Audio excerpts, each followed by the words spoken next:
Good morning, my name is Tom. I come to you from the Rustic log cabin in Northern Maine. Welcome to my trapping shed this morning. What we're going to be working on today is I am building a trap setting tool for the dog proof. So if you'd like to follow along and see how I build a better, stronger dog proof tool, check this one out. I think you might like it.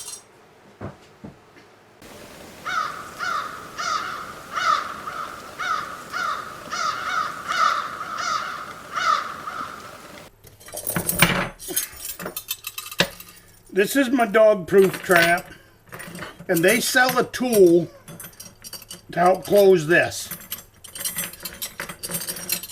I could buy the tool, but I'm not really that impressed with it. I'm sure it works fine. I'm not knocking it. But it looks, I have big hands. I have sore hands. Right now I got a broken finger. So I always think a little bit bigger is a little bit better. This is another trap setting tool that I have. The one that they sell, it looks only just a little short thing. But I think this right here might be a better height for me, a little bit bigger. So I'm going to make my own out of this rod. I'm going to grind off over here in the corner, so I'll come back. But I'm going to cut it off at 20 inches, and then I'm going to bend it. Okay, I did a dum-dum. The part's all made. I did not reach up and start, hit record. So what I did was, this was a straight piece of steel.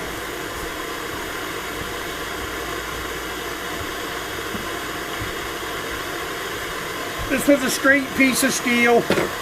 I heated it up on this torch.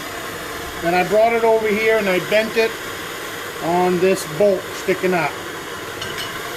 And I couldn't quite get it, so then I heated it up some more, just because you want it to be able to fit in here. We can turn that off. I think you get the point. So now this piece will fit over my dog down in here. You pull back, pull it out, set the trap. And once my finger is healed, that'll probably even be a little more simpler than that. So I will make 2 of these, one for a spare, and then one just to have here hanging on a nail waiting to go. I've decided to bend up the other one while I'm right here. It'll be a little bit shorter, but all right. I'm going to put a nut over this bolt this time, just so maybe I can get a bigger bend.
No, the nut doesn't work.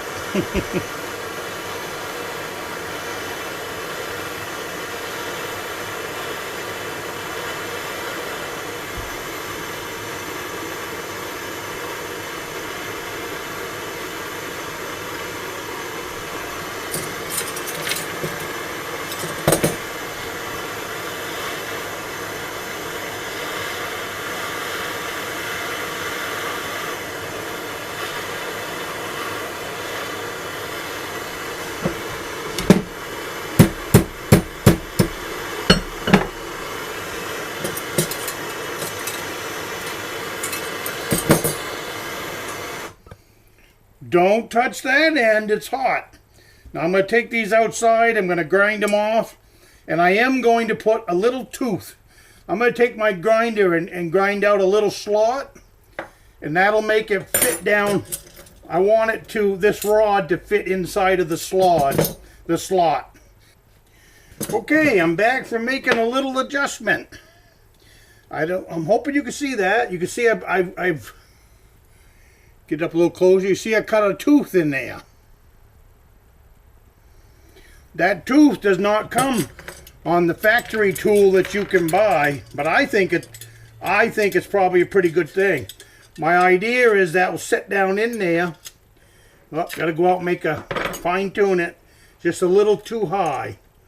So I'm gonna go out, I'm gonna make that just a little bit lower. All right, I came back in from outside using the grinder. There's a lot of sawdust in this shop, so it's not a safe thing to do grinding in here. So anyways, what I did outside, if you can see, we ain't got nothing to point with. Right here, I made a tooth. I grinded a tooth into the end so that it'll fit. There's a bar in here on both sides of the trigger, and this is the dog. So when I slip in this right here beside of the trigger, it grabs that bar. Grabs that bar. Put the dog in the middle, pull it back, grab the dog, pull out your piece, set your trigger. So what I'm calling this is a bigger, better dog trigger setter. Bigger, better dog trigger setter. Say that 5 times fast. And I made 2 of them. One's a little shorter than the other. It's just what was left over from the piece of steel that I had. So now we have 2 of them. You know, everything I build, I got grandsons, so they want to have just what Papa's got. So when you're putting in that tooth, you want to make sure that there's room against your spring there, so that the your tooth doesn't come up against your spring. That's all. But that's it. That's my video on building a dog-proof setting tool.